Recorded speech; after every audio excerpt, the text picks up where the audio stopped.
default. Can y'all hear me now? Oh my god, why? Seriously? This is how I start the stream. Muted myself by accident. There we go. Okay, OBS is being weird. It's being really weird because it only just disconnected my mic for some reason. There we go. Oingu, please bless us with our voice. Aww. Now, okay, now I can actually say hi, welcome. Welcome my pollitos to the Holy Library. Hi. I was literally saying hi to every single one, and then you all couldn't hear me. At least I didn't miss anything and no one heard me. Of course it's gonna be scuff. Of course. Can be a stream without scuff, right? But yes, welcome. So happy to see you all. And I'm glad you're all so eager to read today, because this is a little book club day where we'll be reading Alice in Wonderland. Oh wait, hold on, I completely forgot. Let me paste the PDF on chat. Here, in case y'all wanna read along with me, or if you just wanna hear me, that's fine. But I found this version that also has illustrations, in case y'all also wanna see them. So yeah. So how are y'all doing? Finally Sunday. Work tomorrow. I don't want to think about that.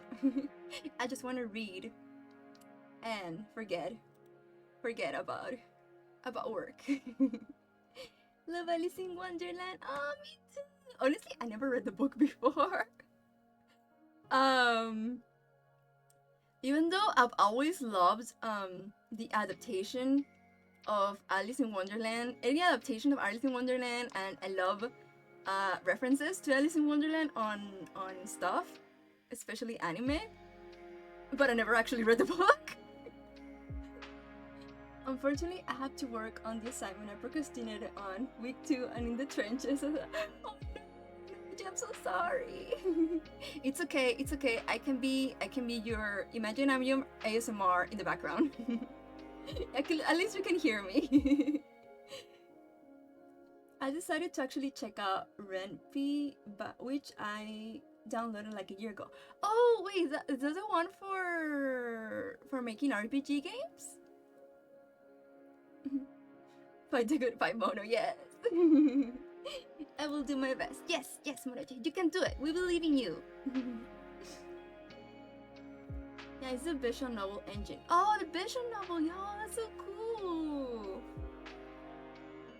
Okay, yeah, I knew it was like something to do with games, but I completely mixed that up with the RPG Maker. That's cool. So you have a visual novel in mind?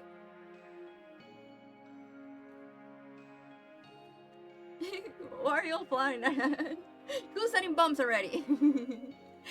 Okay, I'll start reading a little bit after the ad, so everyone can enjoy the reading along. But yeah, like I was saying, this is actually my first time reading Alice in Wonderland. Even though I have like a lot of different versions of the book, but I just never I don't know. Reading classics, that was being a bit hard for me, so I never felt motivated to actually try to read it. But I'm having fun doing it on stream, so definitely I think our next book could probably be Wizard of Oz, because that's another one that I've been wanting to read for a while. Ren'Py? Oh yeah, the original DLC was made on it. Oh really? That's so cool. Cassiel, oh, super welcome. Yay! I hope y'all excited to read then. But yeah, I have so many. Got my book already. I have so many versions of Alice in Wonderland. I have like also Spanish version, and I would like to also to read the Spanish version sometime. Yes, yes. Rip to all those non-subs. No. I'm waiting. I said I was waiting for the ad to be over so I can start the reading. Pulling out my book right now. Yay! Oh, wait, hold on.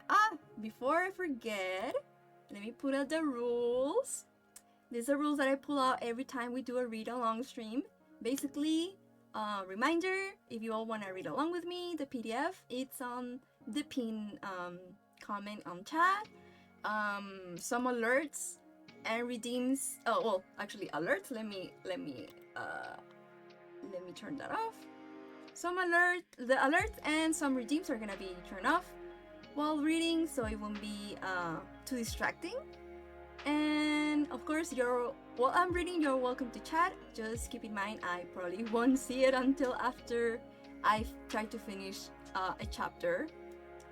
And also prepare a little presentation afterwards to discuss the book a little bit, talk about adaptations, retellings, and whatnot.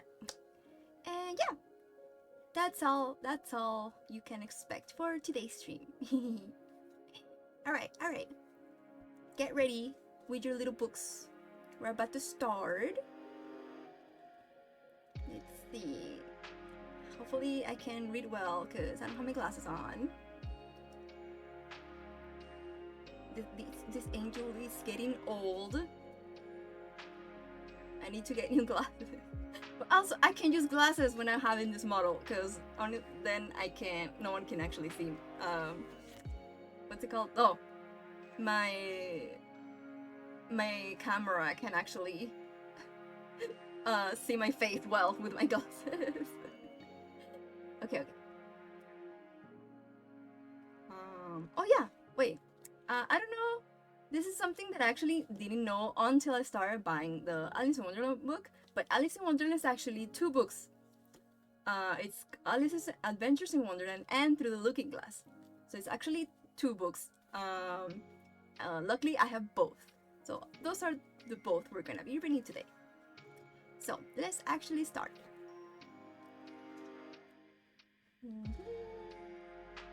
Alice's Adventures in Wonderland.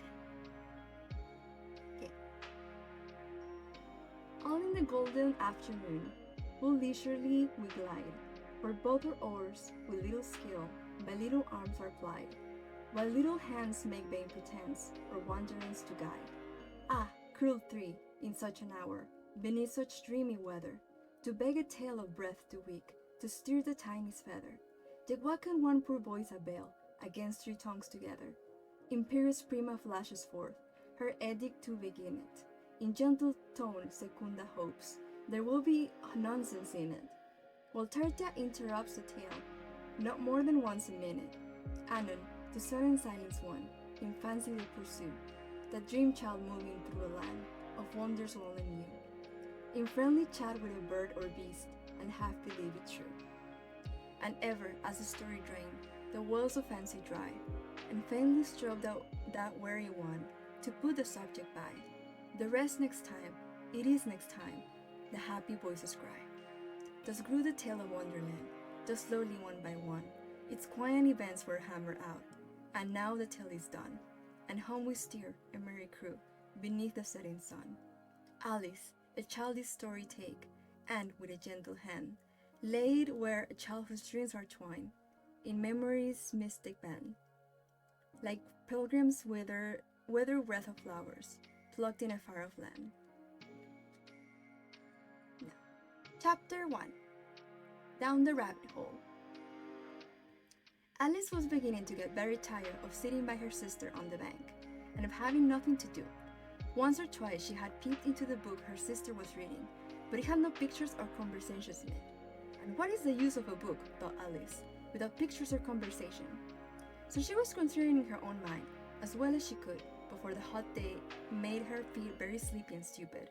whether the pleasure of making a daisy chain will be worth the trouble of getting up and picking the daisies, when suddenly a white rabbit with pink eyes ran close by her. There was nothing so very remarkable in that, nor did Alice think it so very much out of the way to hear the rabbit say to itself, oh dear, I shall be late." When she thought it over afterwards, it occurred to her that she ought to have wondered at this, but at the time it all seemed quite natural. But when the rabbit actually took a watch out of its waistcoat pocket and looked at it, and then hurried on, Alice started to her feet, for it flashed across her mind that she had never before seen a rabbit with either a waistcoat pocket or a watch to take out of it, and burning with curiosity, she ran across the field after it. Unfortunately, it was just in time to see it pop down a large rabbit hole under the hedge. In another moment down went Alice after it, never once considering how in the world she was to get out again. The rabbit hole went straight on like a tunnel for some way, and then dipped suddenly down, so suddenly that Alice had not a moment to think about stopping herself, before she found herself falling down a very deep well. Either the well was very deep, or she fell very slowly, for she had plenty of time as she went down to look about her and to wonder what was going to happen next. First, she tried to look down and make out what she was coming to, but it was too dark to see anything. Then she looked at the sides of the well, and noticed that they were filled with cupboards and bookshelves. Here and there she saw maps and pictures hung up on pegs. She took down a jar from one of the shelves as she passed. It was labeled orange marmalade, but to her great disappointment it was empty. She did not like to drop the jar for fear of killing somebody, so managed to put it into one of the cupboards as she fell past it. Well, thought Alice to herself, after such a fall as this, I shall think of nothing of tumbling downstairs. How brave they'll all think me at home. Why, I wouldn't say anything about it, even if I fell up the top of the house, which was very likely true. Down, down, down. Will the fall never come to an end? I wonder how many miles I've fallen by this time, she said aloud. I must be getting somewhere near the center of the earth. Let me see. That will be 4,000 miles down, I think. For, you see, Alice had learned several things of this sort of her lessons in the schoolroom, and thought this was not a very good opportunity for showing off her knowledge, as there was no one to listen to her. Still, it was good practice to say it over. Yes, that's about the right distance, but then I wonder what latitude or longitude I got to. Alice had no idea what latitude was, or longitude either, but thought they were nice grand words to say. Presently, she began again. I wonder if I shall fall right through the earth. How funny it will seem to come out among the people that walk with their heads downward. The antipathies, I think. She was rather glad there was no one listening this time, as it didn't sound at all the right word. But I shall have to ask them what the name of the country is, you know. Please, ma'am, is this New Zealand or Australia? And she tried to curtsy as she spoke. Fancy curtsying as you're falling through the air. Do you think you could manage it? And what an ignorant little girl should think for me for asking. No, it'll never do to ask. Perhaps I shall see it written up somewhere. Down, down, down. There was nothing else to do, so Alice soon began talking again. Dina will miss me very much tonight, I should think. Dina was the cat. I hope they remember her saucer of milk at tea time. Dina, my dear, I wish you were down here with me. There are no mice in the air, I'm afraid, but you might catch a bat, and that's very like a mouse, you know? But do cats eat bats, I wonder? And here Alice began to get rather sleepy, and went on saying to herself, in a dreamy sort of way, do cats eat bats? Do cats eat bats? And sometimes, do bats eat cats? For, you see, as she couldn't answer either question, it didn't much matter which way she put it. She felt that she was dozing off, and had just begun to dream that she was walking hand in hand with Dina, and saying to her very earnestly, Now, Dina, tell me the truth, did you ever eat a bat? When suddenly, thump, thump, down she came upon a heap of sticks and dry leaves, and the fall was over. Alice was not a bit hurt, and she jumped up onto her feet in a moment. She looked up, but it was all dark overhead. Before her was another long passage, and the white rabbit was still inside, hurrying down it. There was no moment to be lost. Away went Alice like the wind, and was just in time to hear it say, as it turned a corner, Oh, my ears and whiskers, how late it's getting! She was close behind it when she turned the corner, but the rabbit was no longer to be seen. She found herself in a long, low hall, which was lit up by a row of lamps hanging from the roof. There were doors all around the hall, but they were all locked, and when Alice had been all the way down one side and up the other, trying every door, she walked sadly down the middle, wondering how she was ever to get out again. Suddenly, she came upon a little three-legged table, all made of solid glass. There was nothing on it except a tiny golden key, and Alice's first thought was that it might belong to one of the doors of the hall. But alas, either the locks were too large or the key was too small, but at any rate it would not open any of them. However, on the second time around, she came upon a low curtain she had not noticed before, and behind it was a little door about 15 inches high. She tried the little golden key in the lock, and to her great delight it fitted. Alice opened the door and found that it led into a small passage, not much larger than a rat hole. She knelt down and looked along the passage into the loveliest garden you ever saw. How she longed to get out of that dark hall and wander about among those beds of bright flowers and those cool fountains. But she could not even get her head through the doorway. And even if my head will go through, thought poor Alice, it will be of very little use without my shoulders. Oh, how I wish I could shut up like a telescope. I think I could if I only know how to begin. For you see, so many out-of-the-way things had happened lately that Alice had begun to think that very few things indeed were really impossible. There seemed to be no use in waiting by the little door, so she went back to the table, half hoping she might find another key on it, or at any rate a book of rules for shutting people up like telescopes. This time she found a little bottle on it, which certainly was not here before, said Alice. And round the neck of the bottle was a paper label, with the words, "Drink me," beautifully printed on it in large letters. It was all very well to say, "Drink me," but the wise little Alice was not going to do that in a hurry. "No, I'll look first," she said, "and see whether it's a marked poison or not." For she had read several nice little histories about children who had got burnt and eaten up by wild beasts and other unpleasant things, all because they would not remember the simple rules their friends had taught them, such as that a red-hot poker will burn you if you hold it too long, and that if you cut your finger very deeply with a knife, it usually bleeds, and she had never forgotten that. If you drink much from a bottle marked poison, it is almost certain to disagree with you sooner or later. However, this bottle was not marked poison, so Alice ventured to taste it, and finding it very nice. It had, in fact, a sort of mixed flavor of cherry tart, custard, pineapple, roast turkey, toffee, and hot butter toast. She very soon finished it off. "What a curious feeling," said Alice. "I must be shouting up like a telescope." And so it was indeed. She was now only 10 inches high, and her face brightened up at the thought that she was now the right size for going through the little door into the lovely garden. First, however, she waited for a few minutes to see if she was going to shrink any further.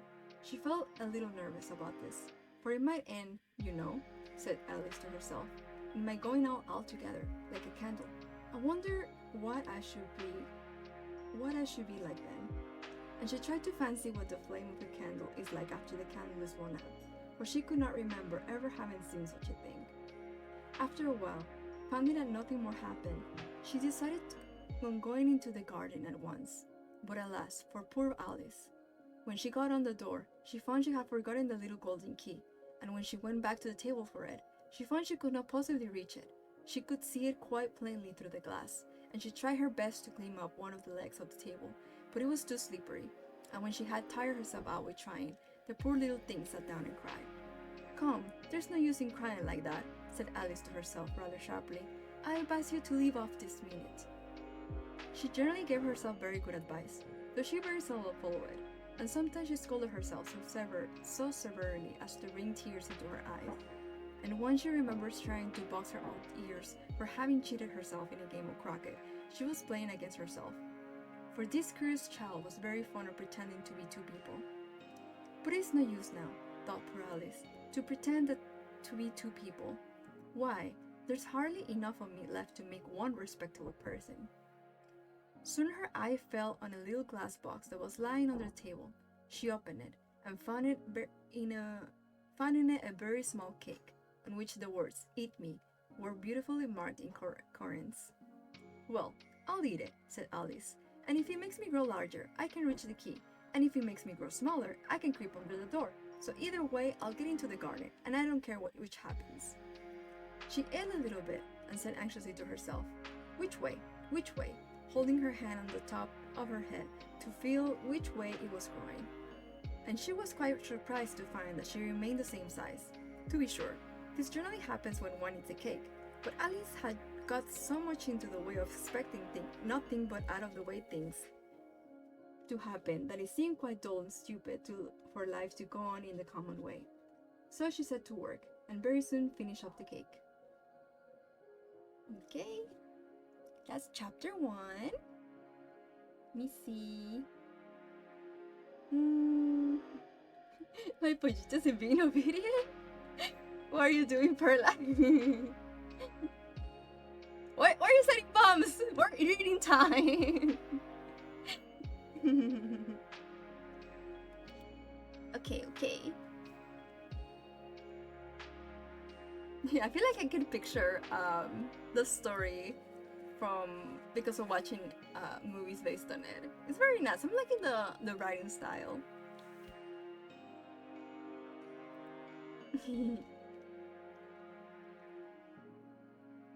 I thought I will have a harder time understanding the writing since it's a classic, but it's actually not very easy. The Royce is Seal, I love it, right?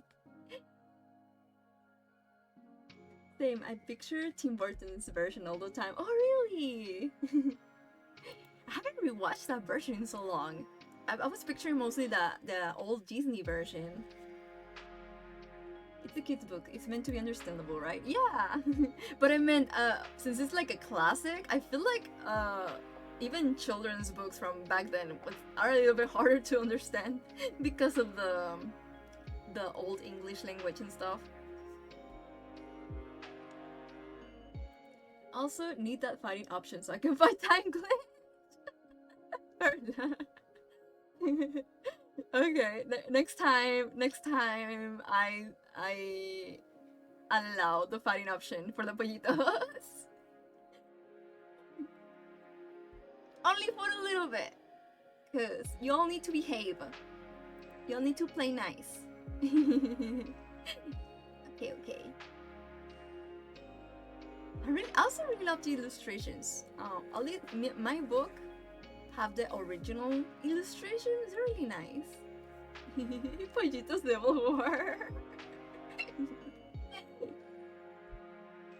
Meanwhile, sad wars, everyone also beating me up. A hug is a hug, even if I give blood up after. Well, at least always make sure to hug each other after fighting. Cause that's how we keep peace in the Holy Library, okay? I will have been Alice so bad. I will have fallen into all the traps. I will have eaten all the food. Literally same, honestly. I will have done all that. I will definitely eaten stuff that I shouldn't. How wise, Mona. Can we recreate the war in heaven with pollitos? Yes you can. I love how later in the book Alice is so done with everything. Yeah, she gets so fed up about how things are going. I would have loved to be the Mad Hatter. OMG, I'm Ginger too. Oh, the Mad Hatter sounds like such a cool thing to be, right? You definitely should cosplay him sometime. Sorry, spoilers. I mean, if we'll watch the movie, I'm pretty sure we all can already tell us what happens. Yeah, the Mad Hatter is one of my favorite characters ever. At least it's such a mood sometimes. Yeah, exactly. The Mad Hatter is hot in the version I have. I need to buy your version of the book, honestly, just because of the art. Looks so good. And funky boots and a hat, yeah. And having tea parties all the time. I wanna be the Mad Hatter. Mad Hatter can be hot in every version if you're not a coward. True. Shane, you also have a gap between your front teeth. Ooh. I love tooth gaps. Amen. You're right, my bad. especially the original Mad Hatter. Yes, it can be hot if you're not a coward. So true. Okay, next chapter now. Chapter 2, The Pool of Tears. Curiouser and curiouser, cried Alice. She was so much surprised that for the moment she quite forgot how to speak good English. Now I'm opening it out like the largest telescope that ever was. Goodbye, feet. For when she looked down at her feet, she seemed to be almost out of sight. They were getting so far off. Oh, my poor little feet. I wonder who will put on your shoes and stockings for you now, dears. I'm sure I shan't be able. I shall be a great deal too far off to trouble myself about you. You must manage the best way you can. But I must be kind to them, thought Alice. Or perhaps they will walk the way I want to go. Let me see. I'll give them a new pair of boots every Christmas. And she went on planning to herself how she would manage it. They must go by the career, she thought, and how funny it will seem, sending presents to one's own feet, and how odd the direction will look. Alice's right foot, a esque hearthrug near the fender with Alice's love. Oh dear, what nonsense I'm talking. Just then her head struck against the roof of the hall. In fact, she was now more than 9 feet high, and she at once took up a little golden key and hurried off to the garden door. Poor Alice! It was as much as she could do, lying down on one side, to look through into the garden with one eye, but to get through was more hopeless than ever. She sat down and began to cry again. You ought to be ashamed of yourself, said Alice. A great girl like you, she might well say this, to go on crying in this way. Stop this moment, I tell you. For she went on all the same, shedding gallons of tears, until there was a large pool all around her, about 4 inches deep and reaching half down the hall. After a time, she heard a little pattering of feet in the distance, and she hastily dried her eyes to see what was coming. It was the White Rabbit returning, splendidly dressed, with a pair of white kid gloves in one hand and a large fan in the other. He came trotting along in a great hurry, muttering to himself as he came. Oh, the Duchess, oh, won't she be savage if I kept her waiting? Alice felt so desperate that she was ready to ask help of anyone. So, when the rabbit came near her, she began in a low, timid voice. If you please, sir. The rabbit started violently, dropped the white kid gloves and the fan, and scurried away into the darkness as far as he could. Alice took up the fan and gloves, and, as the hall was very hot, she kept finding herself all the time. She went on talking. Dear, how queer everything is today, and yesterday things went on just as usual. I wonder if I've been changed in the night. Let me think. Was I the same when I got up this morning? I almost think I can remember feeling a little different. But if I'm not the same, the next question is, who in the world am I? Ah, that's the great puzzle. And she began thinking over all the children she knew that were of the same age as herself, to see if she could have been changed for any of them. I'm sure I'm not Ada, she said, for her hair goes in such long ringlets, and mine doesn't go in ringlets at all. And I'm sure I can be Mabel, for I know all sorts of things, and she knows such a very little. Besides, she's she, and I'm I, and oh dear, how puzzling that is. I'll tell you if I know all the things I used to know. Let me see. 4 times 5 is 12, and 4 times 6 is 13, and 4 times 7 is... Oh dear, I shall never get to 20 at that rate. However, the multiplication table doesn't signify. Let's try geography. London is the capital of Paris, and Paris is the capital of Rome, and Rome... No, that's all wrong, I'm certain. I must have been changed for Mabel. I'll try and say, how doth the little... And she crossed her hands on her lap as if she were saying lessons, and began to repeat it, but her voice sounded hoarse and strange, and the words did not come the same as they used to do. How doth the little crocodile improve his shining tail, and pour the waters of the Nile on every golden scale? How cheerfully he seems to grin, how neatly spreads his claws, and welcome little fishes in with gently smiling jaws. I'm sure those are not the right words, said poor Alice, and her eyes filled with tears again as she went on. I must be Mabel after all, and I shall have to go and live in that poky little house. I have next to no toys to play with, and oh, ever so many lessons to learn. No, I've made up my mind about it. If I'm Mabel, I'll stay down here. It will be no use their putting their heads down and saying, "Come up again, dear." I shall only look up and say, "Who am I then? Tell me that first, and then if I like being that person, I'll come up. If not, I'll stay down here till I'm somebody else." But, oh dear, cried Alice with a sudden burst of tears, I do wish they put their heads down. I am so very tired of being all alone here. As she said this, she looked down at her hands and was surprised to see that she had put on one of the rabbit's little white gloves while she was talking. How can I have done that? She thought. I must be growing small again. She got up and went to the table to measure herself by it and found that, as near as she could guess, she was now about 2 feet high and was going on shrinking rapidly. She soon found out that the cause of this was the fan she was holding, and she dropped it hastily, just in time to avoid shrinking away altogether. That was another escape, said Alice, a good deal frightened at the sudden change, but very glad to find herself still in existence. And now for the garden, and she ran with all speed back to the little door, but alas, the little door was shut again, and the little golden key was lying on the glass table as before. And things are worse than ever, thought the poor child, for I never was as small as this before, never, and I declare it's too bad that it is. As she said these words, her foot slipped, and in another moment, splash, she was up to her chin in salt water. Her first idea was that she had somehow fallen into the sea. And in that case, I can go back by railway, she said to herself.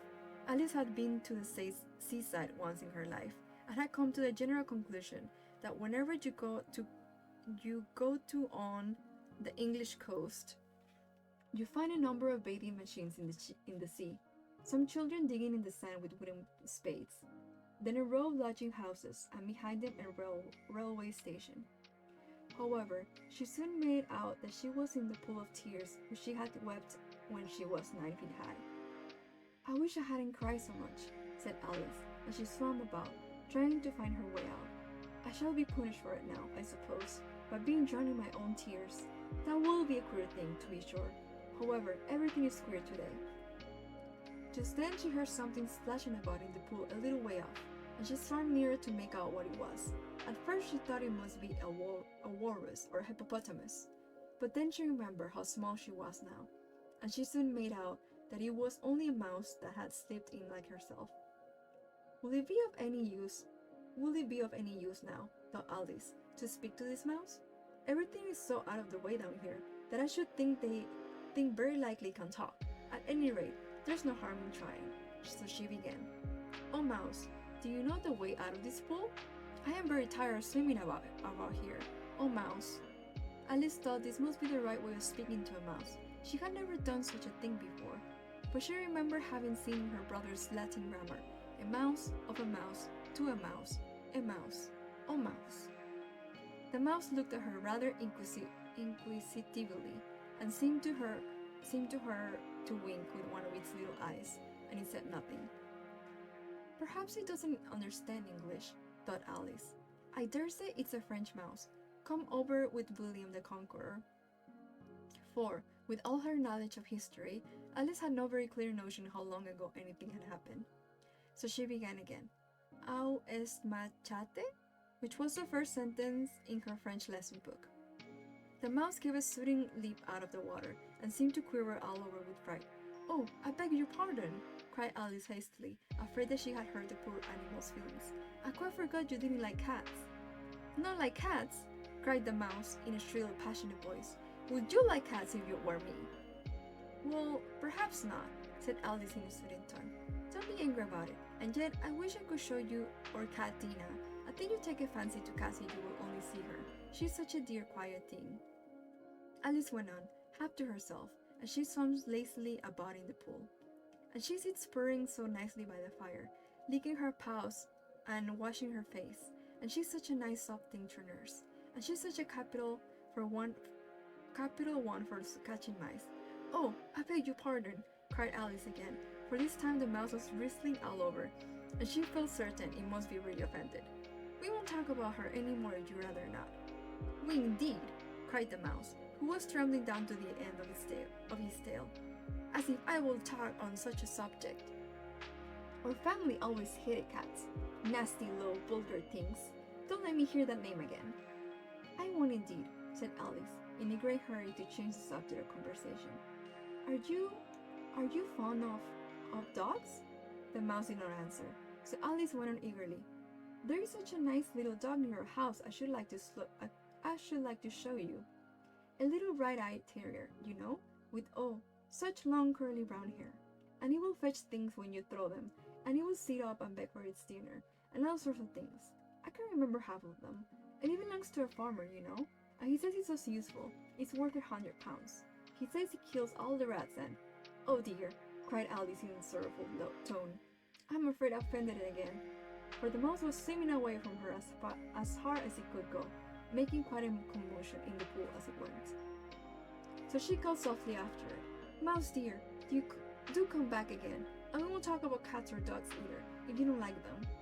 When the mouse heard this, it turned around and swam slowly back to her, its face quite pale, with passion, Alice thought, and it said in a low, trembling voice, Let us get to the shore, and then I'll tell you my story, my history, and you'll understand why it is I hate cats and dogs.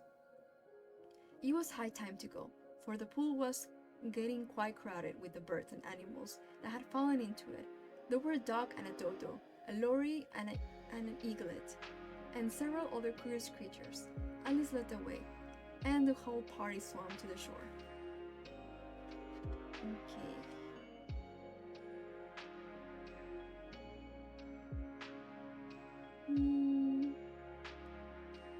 That's the end of chapter 2. The poor little mouse. She kept terrifying him.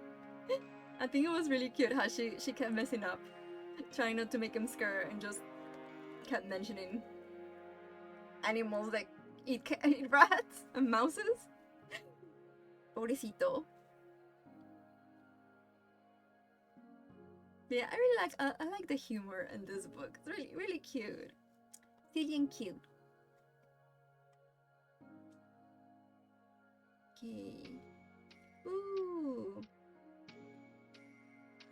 I see all the little birds in this next illustration. So cute. Will there be pollitos in the story? Oh, I know. Well, apparently there's birds, but I don't see pollitos. I see like a duck, owl, a dodo, and other birds. Who knows? Maybe there's actually pollito somewhere. You all can be part of the story.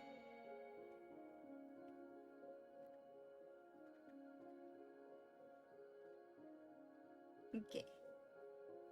Now, chapter 3. A cactus race and a long tail. There were indeed a queer-looking party that assembled on the bank. The birds with draggle feathers, the animals with their fur clinging close to them, and all dripping wet, cross, and uncomfortable. The first question, of course, was how to get dry again.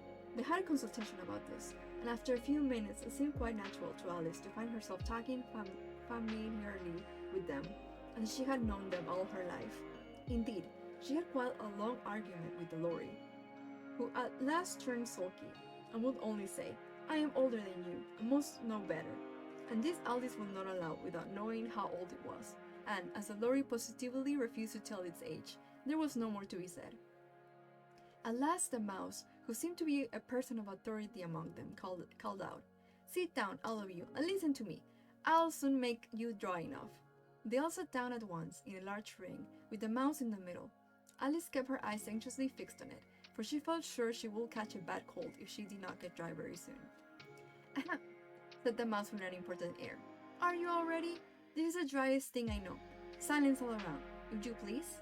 William the Conqueror, whose cause was favored by the Pope, was soon submitted to by the English, who wanted leaders, and had been of late much accustomed to usurpation and conquest. Edwin and Morcar, the Earls of Mercia and Northumbria. Ugh, said the lory with a shiver. I beg your pardon, said the mouse, frowning, but very politely. Did you speak? Not I, said the lorry hastily. I thought you did, said the mouse. I proceed. Edwin and Morcar, the Earls of Mercia and Northumbria, declared for him, and even Stephen, the patriotic Archbishop of Canterbury, found it advisable. Found what? Said the dog. Found it, the mouse replied rather crossly. Of course you know what it means. I know what it means well enough. When I find a thing, said the dog, it's generally a frog or a worm. The question is, what did this Archbishop find? The mouse did not notice this question, but hurriedly went on. Found it advisable to go with Edgar Atheling to meet William and offer him the crown. William's conduct at first was moderate, but the insolence of his Normans. How are you getting on now, my dear? He continued, turning to Alice as he spoke. As well as ever, said Alice in a melancholy tone. It doesn't seem to drive me at all. In that case, said the dodo, solemnly, rising to its feet, I moved the meeting adjourned for the immediate adoption of more energetic remedies. Speak English, said the eaglet. I don't know the meaning of half those long words, and what's more, I don't believe you do either. And the eaglet bent down its head to hide a smile. Some of the other birds tittered audibly. What I was going to say, said the dodo in an offended tone, was that the best thing to get us dry will be a caucus race. What is the caucus race? Said Alice. Not she wanted much to know, but the dodo had paused as if it thought that somebody ought to speak, and no one else seemed inclined to say anything. Why, said the dodo, the best way to explain it is to do it, and as you might like to try the thing yourself some winter day, I will tell you how the dodo managed it. First, it marked out a race course in a sort of circle. The exact shape doesn't matter, it said. Then all the party were placed around the course, here and there. There was no one, 2, 3, and away, but they began running when they liked, and left off when they liked, so it was not easy to know when the race was over. However, when they had been running half an hour or so, and were quite dry again, the dodo suddenly called out, The race is over, and they all crowded around it, panting and asking, But who has won? This question the dodo could not answer without a great deal of thought, and it sat for a long time with one finger pressed upon its forehead, the position in which you usually see Shakespeare in the pictures of him, while the rest waited in silence. At last the dodo said, Everybody has won, and almost have prizes. But who is to give for the prizes? Quite a chorus of voices asked. Why, she, of course, said the dodo, pointing to Alice with one finger, and the whole party at once crowded around her, calling out in a confused way, Prizes! Prizes! Alice had no idea what to do, and in despair, she put her hand in her pocket and pulled out a box of comfits. Luckily, the salt water had not got into it, and handed them round as prizes. There was exactly one piece all around. But she must have a prize herself, you know, said the mouse. Of course, the dodo replied very gravely. What else have you got in your pocket? He went on, turning to Alice. Only a thimble, said Alice sadly. Hand it over here, said the dodo. Then they all crowded around her once more, while the dodo solemnly presented a thimble, saying, We beg your acceptance of this elegant thimble. And, when he had finished this short speech, they all cheered. Alice thought the whole thing very absurd, but they all looked so grave that she did not dare to laugh, and, as she could not think of anything to say, she simply bowed and took the thimble, looking as solemn as she could. The next thing was to eat the comfits. This caused some noise and confusion, as the large birds complained that they could not taste theirs, and the small ones choked and had to be patted on the back. However, it was over at last, and they sat down again in a ring, and begged the mouse to tell them something more. You promised to tell me your history, you know, said Alice. And why is it you hate C and D? She added in a whisper, half afraid that it will be offended again. Mine is a long and sad tale, said the mouse, turning to Alice and sighing. It is a long tale, certainly, said Alice, looking down with a wonder at the mouse tail. But why do you call it sad? And she kept on puzzling about it while the mouse was speaking so that her idea of the tale was something like this. Fury said to a mouse that he met in the house, Let us both go to law. I will prosecute you. Come, I'll take no denial. We must have a trial. For really this morning I got nothing to do. Said the mouse to the cur, such a trial, dear sir, with no jury or judge, will be wasting our breath. I'll be judge and I'll be jury, said the cunning old fury. I'll try the whole cross and condemn you to death. You're not attending, said the mouse to Alice severely. What are you thinking of? I beg your pardon, said Alice very humbly. You had got to the fifth bend, I think? I had not, cried the mouse sharply and very angrily. And not, said Alice, always ready to make herself useful, and looking... Wait. Okay, no, yeah. Okay, where was I? And not, said Alice, always ready to make herself useful, and looking anxiously about her. Oh, do let me help to undo it. I shall do nothing of the sort, said the mouse, getting up and walking away. You insult me by talking such nonsense. I didn't mean it, pleaded poor Alice, but you're so easily offended, you know. The mouse only growled in reply. Please come back and finish your story, Alice called after it, and the others all joined in chorus.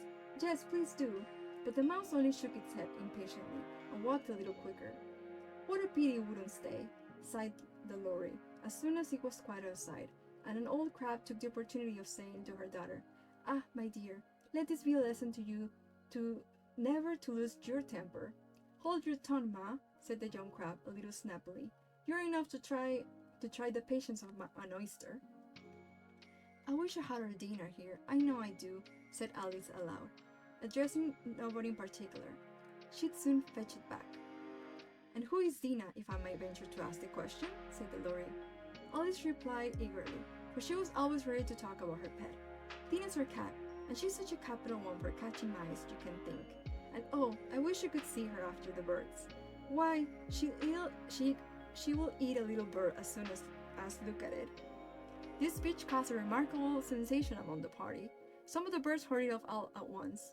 One old magpie began wrapping itself up very carefully, remarking, I really must be getting home.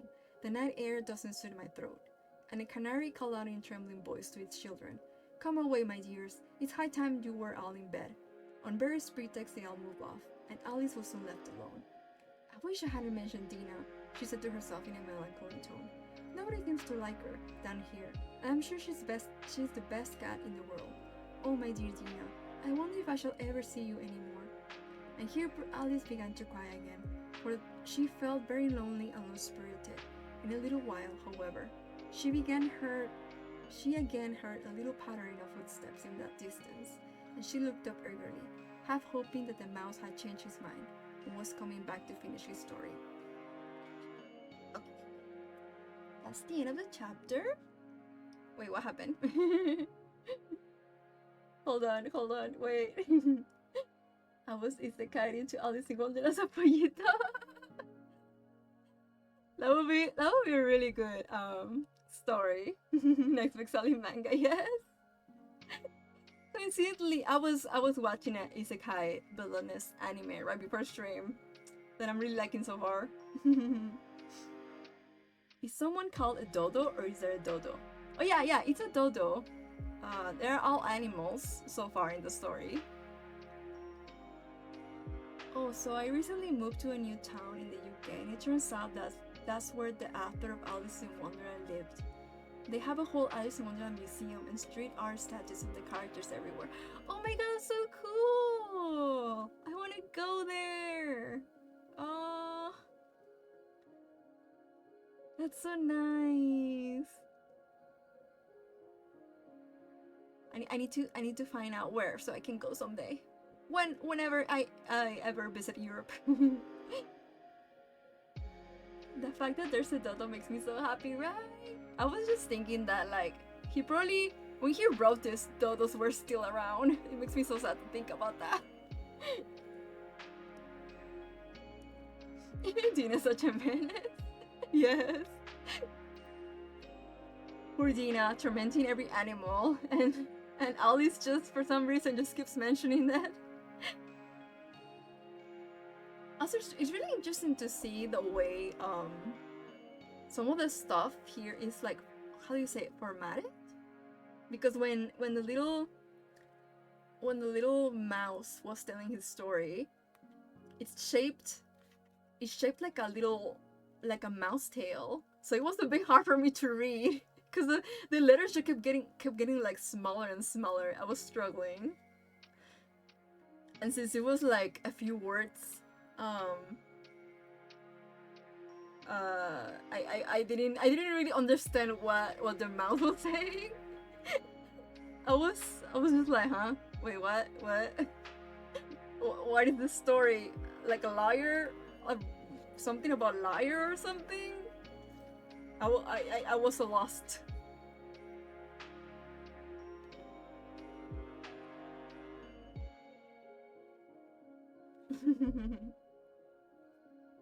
I love that Alice is a cat person and thinks Tina catching mice and birds is cute. Yes! little cute menace. Oh, Tina seems so cute. I remember in that movie, old animated movie, she looked really cute, right?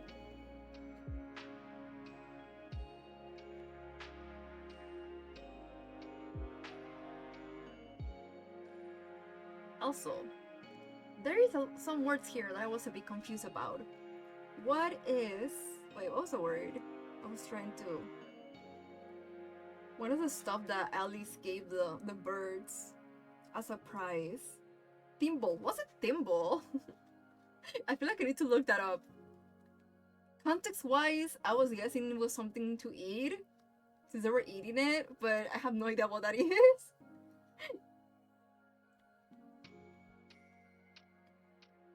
Something for soon, I think. Really? What were they eating it then? Did she just made them eat them just because? The metal thing you put on your thumb to push the needle. Oh, okay, I think I know which ones. So I'm even more confused. Why were they eating them? No wonder they were choking. Oh, the thimble, like from Monopoly, the basket-like thing. Yeah. Yeah. Oh, wait. Those are the ones she gave that they were eating, right? Or did I mix them up with another one? No, I'm pretty sure they were eating those. She was trying to kill the pool birds by accident. Let me drink some coffee first.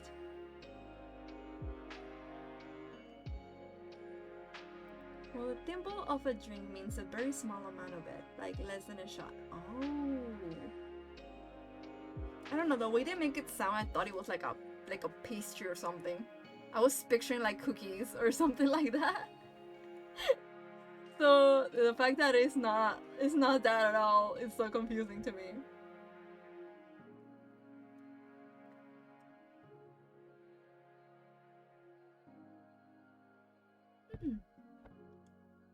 Coffee. The shrug. Oh, I actually had some tea that I bought just because it had like Alice in Wonderland from the old movie pictures in the box. I was gonna make some tea before the stream, but I couldn't find my box anymore. Who knows? Yeah, it's gonna be a mystery or something I'm gonna have to look into after so I can understand better. So cute, yes. That's how capitalist it gets me, just because it has a cute Alice in Wonderland box. I mean, the tea wasn't even like themed or anything. It was just chamomile tea. It was just a box that had the pictures on it. That's why I bought it. But yeah, I've heard that it's good to drink tea because when streaming, since we talk a lot, it's bad for our throat. So I need to start making a habit of drinking more tea instead of coffee. Alright, my pollitos. Next chapter. Oh my god, I'm always struggling with the Roman numbers. What flavors is it? Oh, chamomile tea. Or I think in Spanish is manzanilla. I like chamomile tea a lot. I'm pretty sure it was that one. Or maybe it was yerba buena. I don't know how your. Wait, it's chamomile, yerba buena, or manzanilla. Now I'm getting confused. I don't know which one is. It was one of those two. If I remember. Because I don't know where I left it.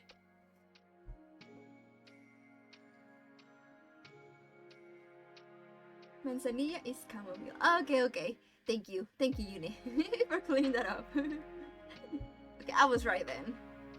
So yerba buena, which is it in English? But I'm pretty sure it was one of those. Just hopefully I can find my tea again. At least I do have like a lot of tea packets already from other tea, so I'll probably make that when we get a little break. Okay, let me just my chair. Ow! Sitting in a chair for a long time hurts. Took me like 25 years to realize manzanilla is actually not another word for manzana. It does get a little bit confusing because it's a little bit similar. So I don't blame you.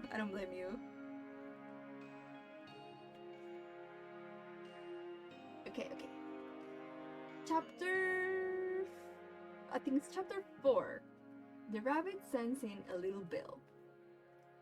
It was the white rabbit, trotting slowly back again, and looking anxiously about as it went, as if it had lost something, and she heard it muttering to itself, the Duchess! Oh my dear paws! Oh my fur and whiskers! She'll get me executed, as sure as ferrets are ferrets. Where can I have dropped them, I wonder? Alice guessed in a moment that it was looking for the fan and the pair of white kid gloves, and she very good-naturedly began hunting about for them. But they were nowhere to be seen. Everything seemed to have changed since her swim in the pool, and the great hall, with the glass table and the little door, had vanished completely. Very soon the rabbit noticed Alice as she went hunting about, and called out to her in an angry tone. Why, Mary Ann, what are you doing out here? Run home this moment and fetch me a pair of gloves and a fan. Quick now! And Alice was so much frightened that she ran off at once in the direction he pointed to, without trying to explain the mistake he had made. He took me for his housemaid, she said to herself as she ran. How surprised he'll be when he finds out who I am. But I'd better take him his fan and gloves. That is, if I can find them. As she said this, she came upon a neat little house, on the door of which was a bright brass plate with the name W. Rabbit engraved upon it. She went in without knocking, and hurried upstairs, in great fear lest she should meet the real Mary Ann, and be turned out of the house before she had found the fan and gloves. How queer it seems, Alice said to herself, to be going messages for a rabbit. I suppose Dina will be sending me on messages next. And she began fancying the sort of thing that will happen. Miss Alice, come here directly and get ready for your walk. Coming in a minute, nurse, but I got to see that the mouse doesn't get out. Only I don't think, Alice went on, that they let Dina stop in the house if he began ordering people about like that. By this time she had found her way into a tidy little room with a table in the window, and on it, as she had hoped, a fan and 2 or 3 pairs of tiny white kid gloves. She took up the fan and a pair of the gloves, and was just going to leave the room when her eye fell upon a little bottle that stood near the looking glass. There was no label this time with the words "Drink me," but nevertheless, she uncorked it and put it to her lips. I know something interesting is sure to happen, she said to herself, whenever I eat or drink anything, so I'll just see what this bottle does. I do hope it will make me grow large again, for really I'm quite tired of being such a tiny little thing. It did so indeed, and much sooner than she had expected. Before she had drunk half the bottle, she found her head pressing against the ceiling, and had to stoop to save her neck from being broken. She hastily put down the bottle, saying to herself, that's quite enough. I hope I shan't grow any more. As it is, I can get out the door. I do wish I hadn't drunk quite so much. Alas, it was too late to wish that. She went on growing, and very soon had to kneel down on the floor. In another minute, there was not even room for this, and she tried the effect of lying down with one elbow against the door and the other arm curled around her head. Still, she wasn't growing, and as a last resource, she put one arm out of the window and one foot up the chimney and said to herself, "Now I can do no more. Whatever happens, what will become of me?" Luckily for Alice, the little magic bottle had now had its full effect, and she grew no larger. Still, it was very uncomfortable, and as there seemed to be no sort of chance of her ever getting out of the room again, no wonder she felt unhappy. It was much pleasanter at home, thought poor Alice, when one wasn't always growing larger and smaller and being ordered about by mice and rabbits. I almost wish I hadn't gone down the rabbit hole, and yet, it's rather curious, this sort of life. I do wish what can have happened to me. When I used to read fairy tales, I fancied that kind of thing never happened, and now here I am, in the middle of one. There ought to be a book written about me, that there ought. And when I grow up, I'll write one, but I'm grown up now. She added in a sorrowful tone, "At least there's no room to grow up any more here." But then, thought Alice, shall I never get any older than I am now? That will be a comfort one way, never to be an old woman, but then always to have lessons to learn. Oh, I shouldn't like that. "Oh, you foolish Alice," she answered herself. "How can you learn lessons in here? Why, there's hardly room for you, and no room at all for any lesson books." And so she went on, talking first one side and then the other, and making quite a conversation of it all together. But after a few minutes she heard a voice outside, and stopped to listen. "Marianne, Marianne," said the voice, "fetch me my gloves this moment." Then came a little pattering of feet on the stairs. Alice knew it was a rabbit coming to look for her, and she trembled till she shook the house, quite forgetting that she was now about 1,000 times as large as a rabbit, and had no reason to be afraid of it. Presently the rabbit came up to the door and tried to open it, but as the door opening words, and Alice's elbow was pressed hard against it, that attempt proved a failure. Alice heard it say to itself, "Then I'll go round and get in at the window." "That you won't," thought Alice, and after waiting till she fancied she heard the rabbit just under the window, she suddenly spread out her hand and made a snatch in the air. She did not get a hold of anything, but she heard a little shriek and a fall and a crash of broken glass, from which she concluded that it was just possible it had fallen into a cucumber frame or something of the sort. Next came an angry voice, the rabbit's. Pat, where are you?" And then a voice she had never heard before. "Sure then, I'm here, digging for apples, your honor." "Digging for apples indeed," said the rabbit angrily. "Here, come and help me out of this." Sounds of more blocking grass. "Now tell me, Pat, what's that in the window?" "Sure, it's an arm, your honor." He pronounced it arm. "An arm, you goose? Whoever saw one of that size? Why, it fills the whole window." "Sure it does, your honor. It is an arm for all that." "Well, it's got no business there. At any rate, go and take it away." There was a long silence after this, and Alice could only hear whispers now and there, such as, "Sure, I don't like it, your honor, at all. Do as I tell you, coward." And at least she spread out her hand again and made another snatch in the air. This time there were 2 little shrieks and more sounds of broken glass. What a number of cucumber frames there must be, thought Alice. I wonder what they will do next. As for pulling me out of the window, I only wish they could. I'm sure I don't want to stay in here any longer. She waited for some time without hearing anything more. At last came a rumbling of little cartwheels, and the sound of a good many voices all talking together. She made out the words, "Where's the other ladder? Why, I hadn't to ring but one. Bill's got the other. Bill, fetch it here, lad. Here, put them up at this corner. No, tie 'em together first. They don't reach half high enough yet. Oh, they'll do well enough. Don't be particular. Here, Bill, catch hold of this rope. Will the roof bear? Mind the loose slate. Oh, it's coming down. Heads below." A loud crash. "Now, who did that? It was Bill, I fancy. Who's to go down the chimney?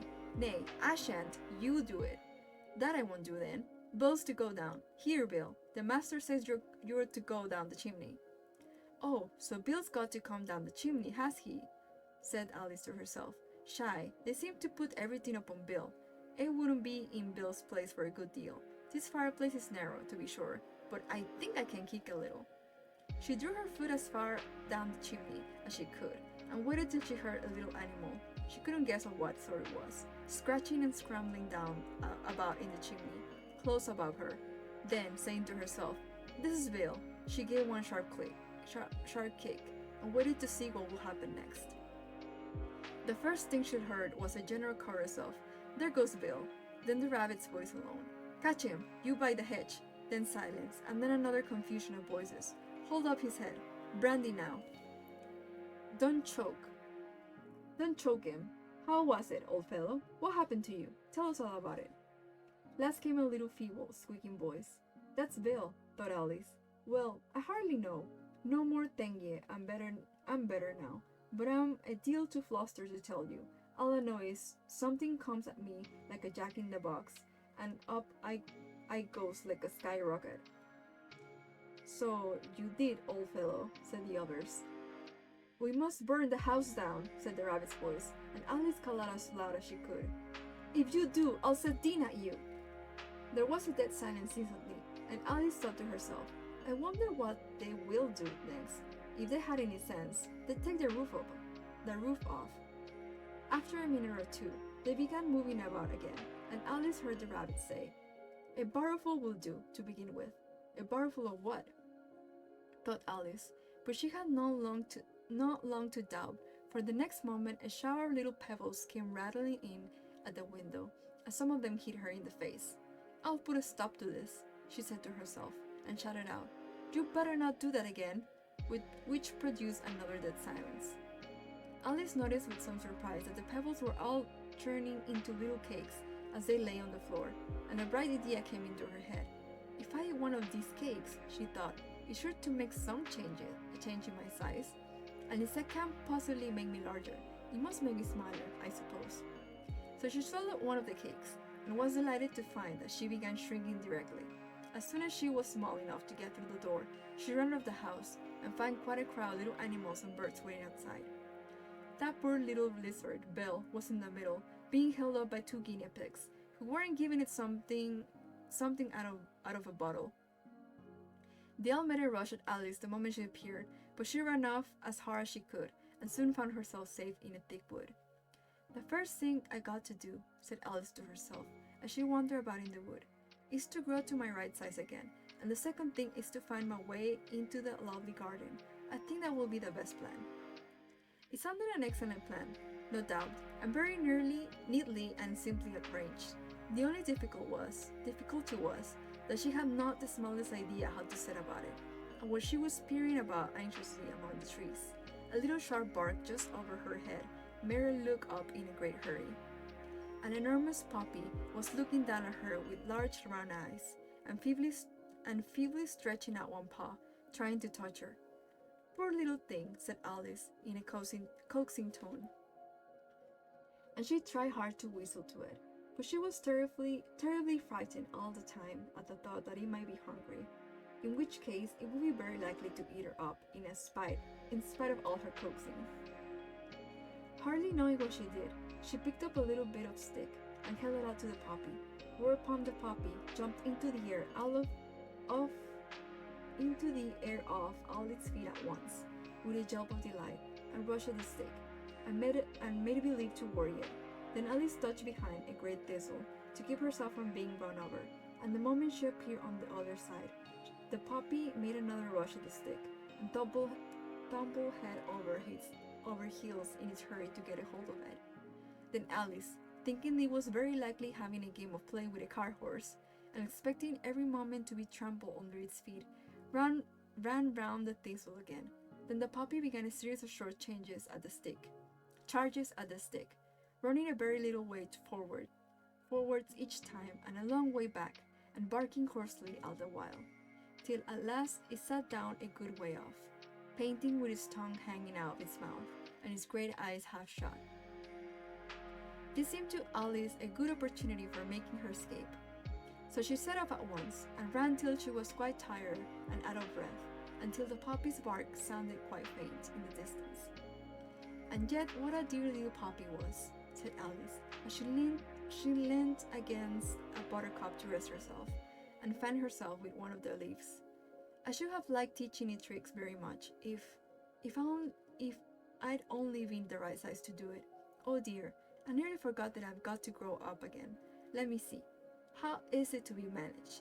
I suppose I ought to eat or drink something or other, but the great question is, what? The great question certainly was, what? Alice looked all around her at the flowers and the blades of grass, but she did not see anything that looked like the right thing to eat or drink under the circumstances.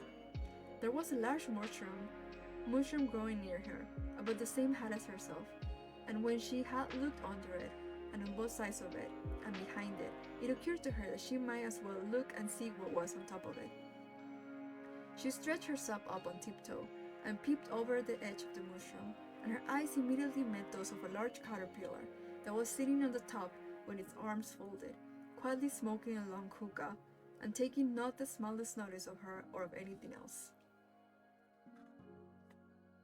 Ooh, we finally got to the part with the caterpillar. Okay, wait, hold on. I'm gonna go to sleep now. Good night, everyone. Enjoy the book. I hope there's many more dollars there. Okay, Junek, thank you so much for stopping by. Hope you sleep well. Yes, hopefully we see more dollars later. We finally got to the part of the caterpillar. Also, I'm surprised. I don't remember a dog being there. Maybe, well, at least in the adaptations that I've seen, I've never seen like a dog appear. The huge dog part. So maybe that's like a part they usually cut out or something.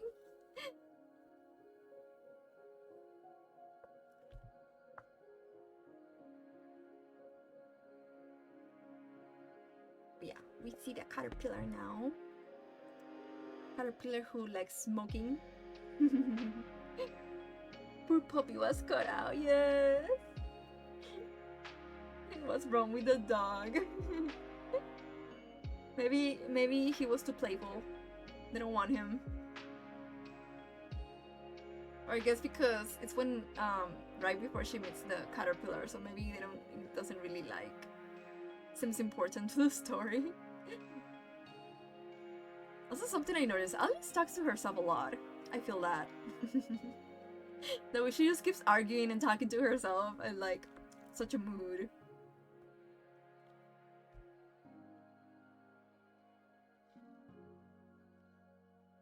But the illustration of the puppy is so cute though. LOL. Aww.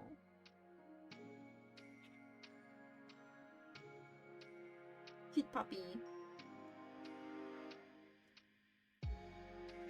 I was thinking the part of the house, I didn't remember at first, but yeah, I do remember that part of like the movie where she gets really big inside the house. It's fun to see how the differences between adaptations and the book itself. Okay.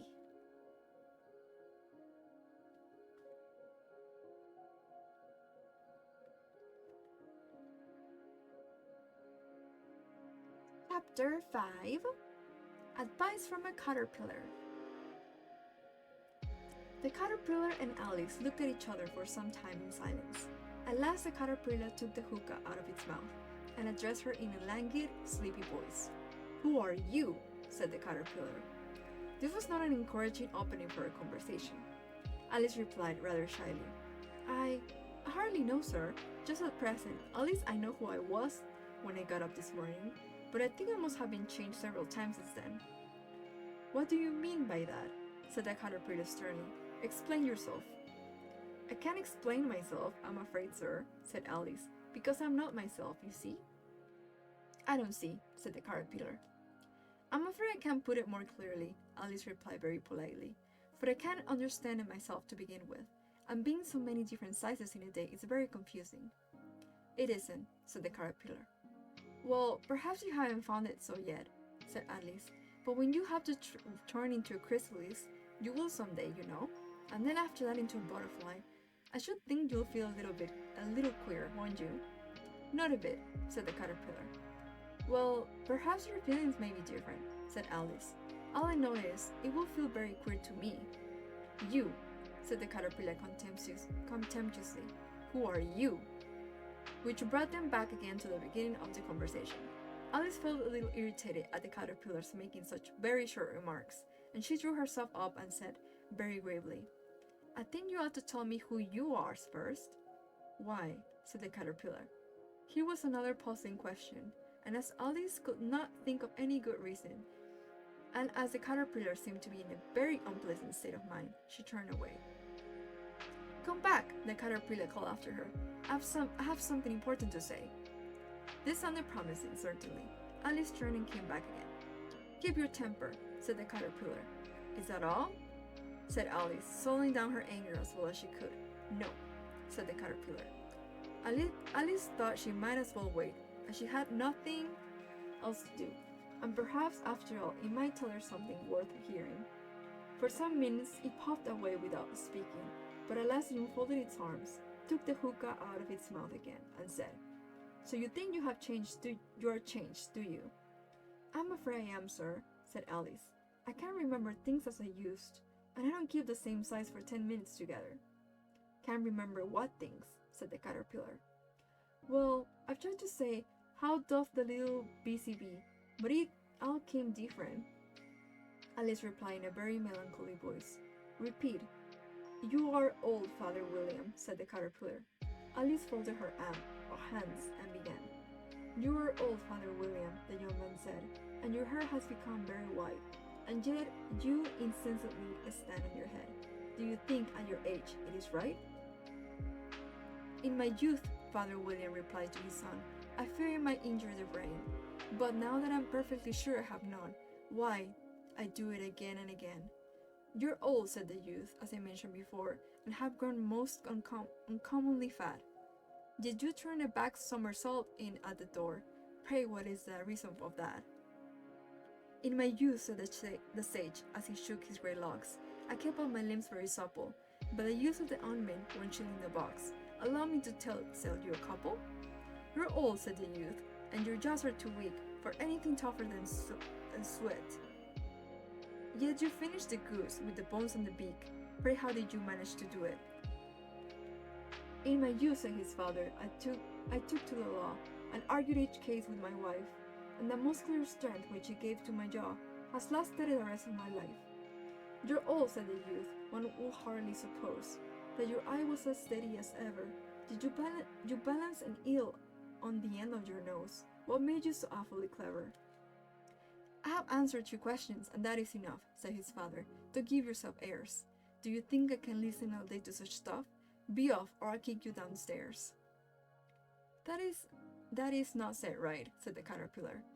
Not quite right, I'm afraid, said Alice timidly. Some of the words have got altered. It is wrong from beginning to end, said the caterpillar decidedly, and there was silence for some minutes. The caterpillar was the first to speak. What size do you want to be? It asked. Oh, I'm not particular as to size, Alice hastily replied. Only one doesn't like changing so often, you know. I don't know, said the caterpillar. Alice said nothing. She had never been so much contradicted in her life before, and she felt that she was losing her temper. Are you content now? Said the caterpillar. Well, I should like to be a little larger, sir, if you wouldn't mind, said Alice. 3 inches is such a wretched height to be. It is a very good height indeed, said the caterpillar angrily, rearing itself upright as it spoke. It was exactly 3 inches high. But I'm not used to it, pleaded poor Alice in a piteous tone, and she thought to herself, I wish the creatures wouldn't be so easily offended. You'll get used to it in time, said the caterpillar, and he put the hookah into its mouth and began smoking again. This time Alice waited patiently until it chose to speak again. In a minute or two, the caterpillar took the hookah out of its mouth and yawned once or twice and shook itself.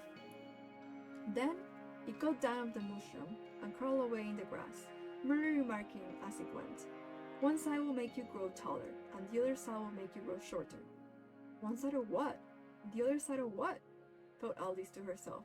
Of the mushroom, said the caterpillar, just as if she had asked it aloud, and in another moment it was out of sight. Alice remained looking thoughtfully at the mushroom for a minute, trying to make out which were the two sides of it, and as it was perfectly round, she found this a very difficult question. However, at last she stretched her arms around it as far as they would go, and broke off a bit of the edge with each hand. And now which is which, she said to herself, and nibbled a little of the right hand bit to try the effect. The next moment she felt a violent blow underneath her chin. It had struck her foot. She was a good deal frightened by this very sudden change, but she felt that there was no time to be lost, and she was shrinking rapidly. So she set to work at once to eat some of the other bit. Her chin was pressed so closely against her foot that there was hardly room to open her mouth, but she did it at last, and managed to swallow a morsel of the left-hand bit. "Come, my head's free at last," said Alice in a tone of delight. We changed into alarm in another moment, when she found that her shoulders were nowhere to be found.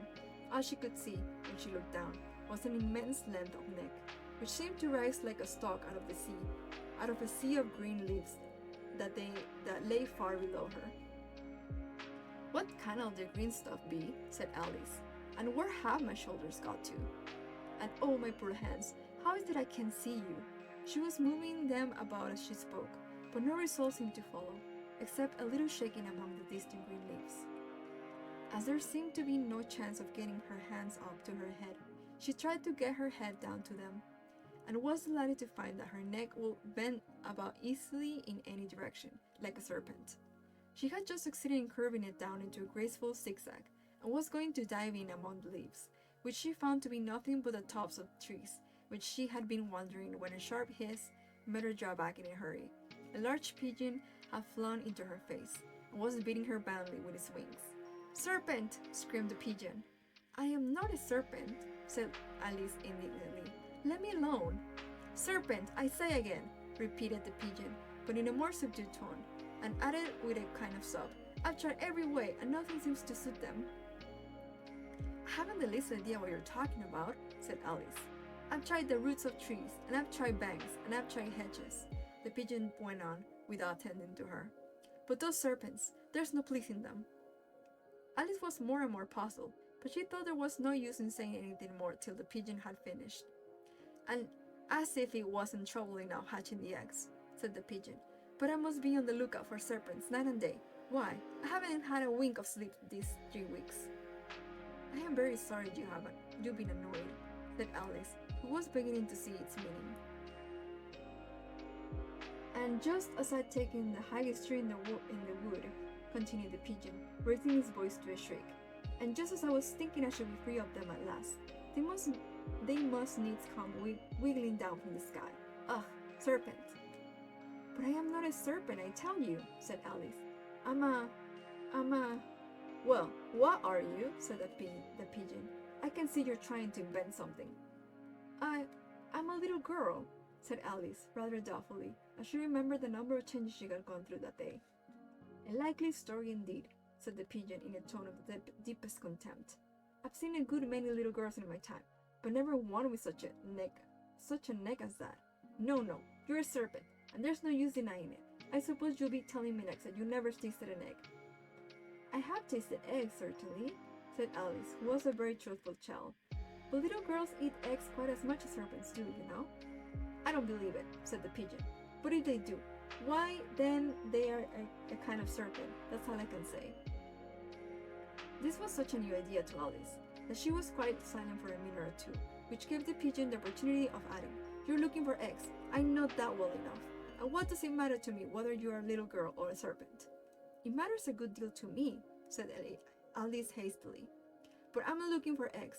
As it happens, and if I was, I shouldn't want yours. I don't like them raw." "Well, be off then," said the pigeon, in a sulky tone, as it settled down again into its nest. Alice crouched down among the trees as well as she could, but her neck kept getting entangled among the branches, and every now and then she had to stop and twist it. After a while she remembered that she still held the pieces of mushroom in her hands, and she set to work very carefully, nibbling first at one and then at the other, and growing sometimes taller and sometimes shorter, until she had succeeded in bringing herself down to her usual height.